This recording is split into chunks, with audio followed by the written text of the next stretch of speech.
Je m'appelle Luc Pinto Barreto, aussi connu sous le nom dealer de livres, Hannibal Lecter. Mon projet, c'est de mettre en place une librairie de rue. Mon projet de librairie de rue, c'est dealer de livres. Le but, c'est de mettre en place une librairie le plus ouverte sur l'espace public. D'amener le livre dans des espaces où il n'est pas assez présent, d'amener le livre à des personnes qu'on dit éloignées du livre et participer à la vie de quartier. Voilà, ça fait 1 an et demi maintenant que je suis aussi résident du quartier.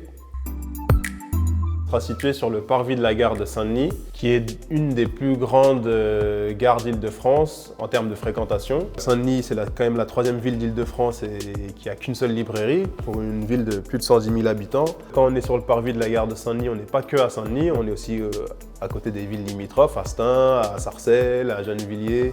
C'est une gare où il y a vraiment beaucoup de monde qui passe. Et en plus, dans ces autres villes limitrophes, il n'y a pas ou peu de librairies.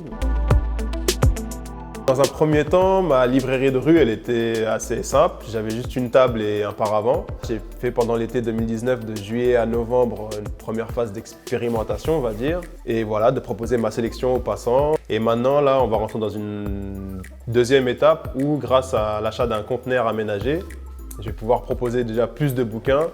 Mettre les bouquins à l'abri, c'était aussi important, voilà, quelle que soit la saison, pouvoir mettre les bouquins à l'abri des intempéries, proposer un lieu le plus chaleureux possible et le plus accueillant possible pour les passants et les résidents du quartier. Avoir le fonctionnement d'une librairie classique, en fait, ce qui change beaucoup, c'est la forme et le lieu où elle se trouve. Proposer des livres, essayer de faire du conseil le plus possible, faire de l'événementiel aussi, de l'animation culturelle.